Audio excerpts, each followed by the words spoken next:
Vamos falar do próximo post-it que a gente tem aqui, né? Que leve a uma patente que possa ser usada nos tribunais contra potenciais infratores, né? E aí uma coisa importante, pessoal. Quando a gente faz uma patente, né, normalmente a gente faz, um farmacêutico, pode ser um engenheiro, sei lá o que for, a gente tem que lembrar que no dia de amanhã, essa patente, se for usada, vai ser usada provavelmente em conjunto com um amigo nosso advogado para processar uma outra empresa. Então, é importante que a patente seja construída de uma forma que fique fácil você olhar para aquela patente, conhecer bem o escopo, fazer bastantes variações para ficar mais abrangente, para que o nosso amigo, né, advogado, no dia que for defender a gente nos tribunais, possa fazer isso de forma mais efetiva. Não é aquela história? Tem as reivindicações, né?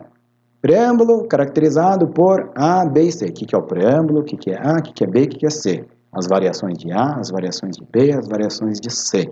E assim por diante. Então a gente procura ser bem abrangente e vai que alguém tenta matar nossa patente, a gente coloca reivindicações dependentes como bots salva-vidas. Legal? Então essa que basicamente é a ideia, né? Tem uma reivindicação principal, um problema técnico principal, subproblemas técnicos e reivindicações dependentes. De forma que, se a principal não passa, as outras também resolvem problemas técnicos adicionais. Então, elas conseguem sobreviver. Se forem só mudou de cor, coisa assim meio frívolo, assim, sabe? Que não tem nada de inventivo nas dependentes, as dependentes não vão ajudar para muita coisa também.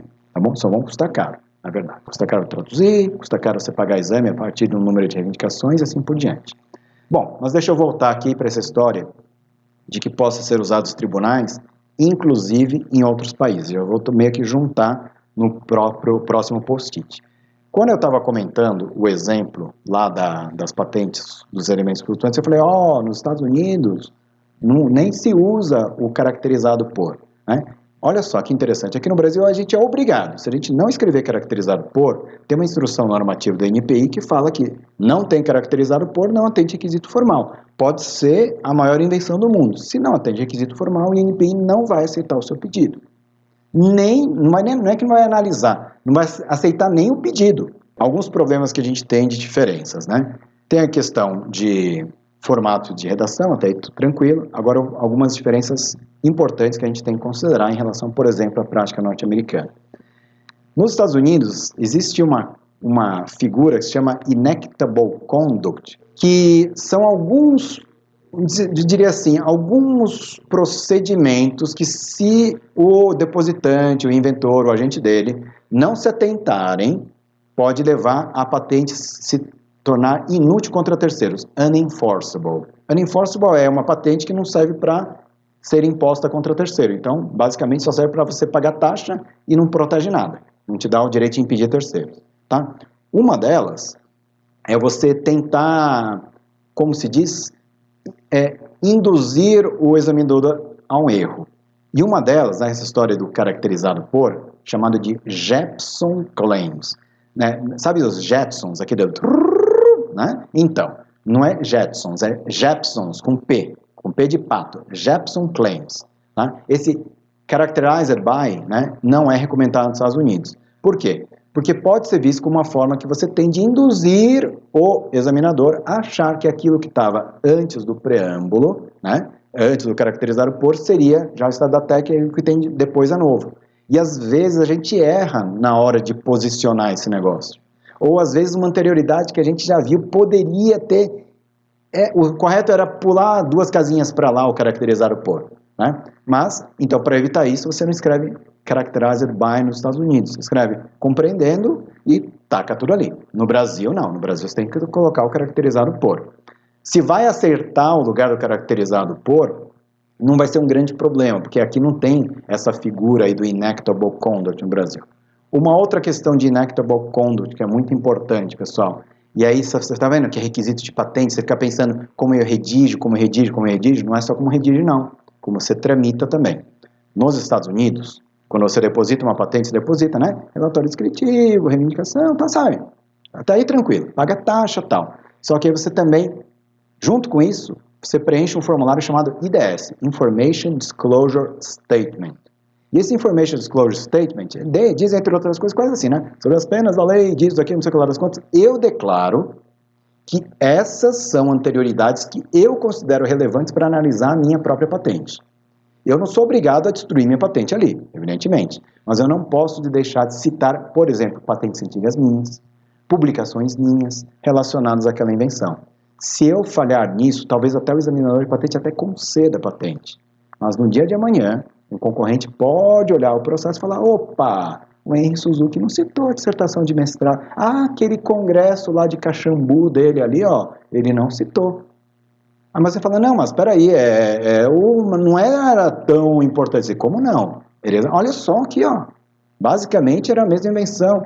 Ah, e mesmo que o examinador examinasse de novo o seu pedido de patente e chegasse à conclusão que ele seria considerado inventivo ainda assim, uma falha em você fornecer essas informações pode levar a sua patente a ser unenforceable, e ela é inutilizada. Outro caso que tem é a denominação, né, errônea dos inventores, principalmente quando isso tiver uma conotação de você querer esconder que um determinado inventor participou daquele processo. Então, assim, olha só quantas coisas tem, né? E aí tem a ver com essa história de usar nos tribunais, tá? Quer saber um pouco mais sobre Inequitable Conduct, pessoal? Recomendação, tá? Dá uma googada, pega alguns artigos, né, de revistas especializadas na área, dá uma estudada nisso. Vocês vão ver que tem muitas patentes que acabam sendo anuladas por conta disso. Quer ver um outro caso de anulação? Você escrever em tempo passado exemplos experimentais que você não realizou de fato. Bom, uma coisa que eu não sei se os colegas sabem, mas quando você deposita um pedido de patente, você não é obrigado a ter comprovação de que tudo aquilo funciona. Você pode comprovar até posteriormente ao pedido. Isso, inclusive, comprovar se for exigido que você comprove. Pode ser que o próprio examinador ele olhe para aquilo ali e fale, não, me parece muito razoável, eu acho que isso pode funcionar desse jeito. Ele não vai nem te pedir nenhuma comprovação. Mas tem algumas situações que você pode ter que comprovar no futuro. Né? Muito comum quando você tem, por exemplo, testes na área farmacêutica, você tem lá uma cultura celular que você faz um teste. Na cultura celular tem lá o quimiotransmissor, não sei o que lá das quantas, que é liberado pela célula, você fala, como libera isso daqui, ou como inibe a liberação, pode ser que ele seja um anti-inflamatório.